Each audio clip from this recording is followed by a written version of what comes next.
일단 그 스토킹한 남성 전 여자친구를 살해한 남성은 송치당시 혐의 살인죄로 지금 구속 기소가 된 상황이다라고 정리를 하겠고요. 이 사건이 한 달 전에 일어난 일이긴 하지만 조금 더 정리가 필요할 것 같아서 당시 상황을 좀 제가 설명을 드리면 지난 7월 17일 새벽 5시 50분쯤에 인천의 한 아파트에서 출근길에 나섰던 여성이 예전 남자친구가 휘두른 흉기에 찔러서 사망한 사건이었습니다. 당시 어머님이 말리려고 하면서 그러니까 말리는 과정에서 이제 흉기에 부상을 당하기도 하셨고요. 할머님이 손주를 지키려고 자리를 피했다가 이제 따님만 사망하게 된 그런 사건이었습니다. 그런데 일반 살인죄가 적용이 되면서 유족 측은 좀 억울하신 거예요. 다른 스토킹 사건처럼 묻히길 원치 않으셨어요. 너무 원통한 딸의 죽음이었으니까 언론에 직접 제보를 하셨고요. 녹취 파일 그리고 SNS 대화, 그러니까 스토킹 범죄자와 숨진 따님 사이에 있었던 대화를 공개했습니다. 피해자가 생전에 녹음해둔 통화 내용이 있었는데 저희가 이 내용 듣고 다시 얘기를 이어가 보겠습니다. 아니 자꾸 왜 싫다는 사람을 왜 자꾸 괴롭혀? 너 왜 자꾸 스토킹하니? 왜? 왜 스토킹하냐고? 그래. 아니 왜 스토킹을 하냐고. 너 범죄야. 알았어. 뭘 알아? 범죄라며 알겠다고. 그만하라고. 뭘 물어봐. 진짜 싫다는데. 알았어. 그래서 물어본 거잖아. 다시 확인하려고. 계속 싫다고 얘기하는데 왜 그러냐고. 전화도 그만하고 카톡도 그만해. 아침에 집 앞에서 헤어진 여자친구 따라오는 게 그럼 제대로 된 거야? 나는 잘 출근하고 있나 확인하러 간 거고. 확인하러 간 거? 웃기지 마. 너 나 계속 따라왔잖아. 확인하러 갔잖아. 갔는데 너가 앞에 있었던 거고.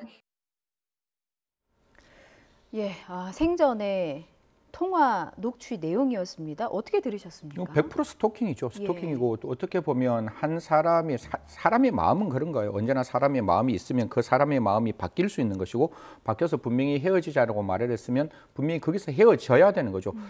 제가 갖고 있는 가장 대한민국에서 필요한 게 안전하게 헤어질 수 있는 권리를 국가는 보장해야 된다고 생각합니다. 그래서 이런 상황에서 스토킹이 만들어지면 피해자의 안전을 지키기 위해서 우리는 수많은 과정의 내용들을 스토킹 처벌법에 넣었고 그게 부족해서 두 가지를 저희들이 더 집어넣었는데요. 다들 아시겠지만 첫 번째, 이런 경우에 있어서 가해자와 피해자가 반드시 분리되어야 하잖아요.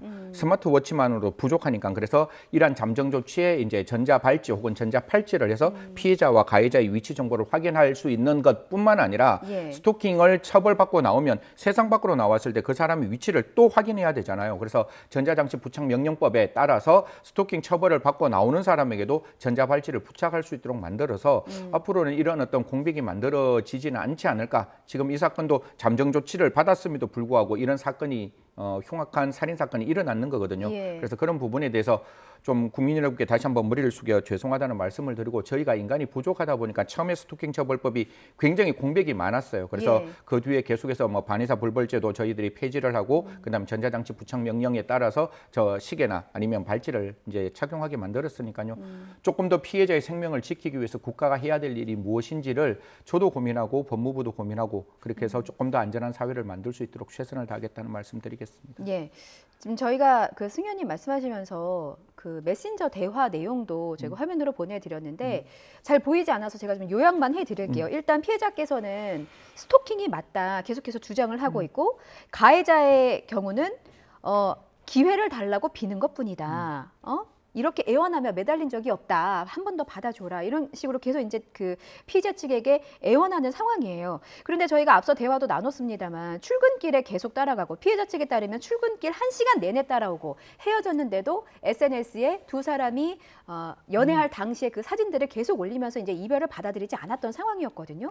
유족 측이 제시한 이런 증거들, 녹취나 메신저 대화 그리고 SNS에 올렸던 그런 게시물들이 1심의 증거로 반영이 될지 이 부분이 좀 이건 궁금합니다. 100% 증거가 반영이 되고 이거는 이미 살인죄잖아요. 살인죄이기 때문에 사실상 피해자가 사망하고 난 다음에 이 부분도 유족께 너무 죄송스러운데 저희들이 생명을 지켰어야죠. 생명을 지켜야 되고 스토킹에 이런 어떤 정황이 보였으면 국가는 목숨 걸고 피해자를 지켰어야 됨에도 불구하고 지키지 못한 상황에서 가해자에게 얼마만큼의 형량을 부여할 것이냐를 우리가 사후적으로 고민하는 이 상황이 저는 너무나 가슴이 답답하고 먹먹한 상황이고, 지금 이 정도의 어떤 스토킹 모습이 보였다면 분명히 구속도 했어야 되고, 그다음 잠정 조치 중에 2개월 저는 모르겠습니다. 법원 판사님들을 저는 비난하고 싶은 생각이 없어요. 법원 판사님들은 여러 가지 어떤 상황을 판단하다 보면 구속이나 잠정 조치하기가 어렵다는 건 알지만 예. 이게 제가 말씀드리지만 1980년대에서 90년대 초반은 국가가 피해자였어요. 그러니까 그 피의자밖에 존재하지 않았으니까 국가를 피해자로 보고 피해자를 보호한다 이 생각이 나오지 않지만 2023년 이런 사건들은 피해자가 분명히 존재하고 그 피해자가 우리 국민이잖아요. 그 국민이 어떠한 이유도 없이 지금 이런 스토킹은 그런 거예요. 피해자가 사망하지 않으면 끝나지 않는 범죄. 지금은 이렇게 그냥 집착하고 이 피해자를 따라다니지만 이 사건도 결국 피해자가 사망하는 그런 사건이잖아요. 예. 그렇기 때문에 국가는 이 피해자를 지키기 위해서 피해자의 시선에서 이 사건을 어떻게 처리할지 법원도 이런 경우에서 잠정 조치 좀 적극적으로 해 주셨으면 좋겠다는 말씀과 구속도 다른 사건은 한 17% 되거든요. 그런데 스토킹은 21% 정도 기각률이 21%나 높아요. 그러니까 분명히 스토킹의 구속영장 기각률이 떨어진다는 것도 분명하니까요. 이런 부분에 있어서 분명히 재범의 위험성과 피해자의 위해의 우려가 분명히 구속 사유의 하나라면 피해자 시선에서 구속영장도 적극적으로 발부되었으면 어떨까 그렇게 말씀드리겠습니다.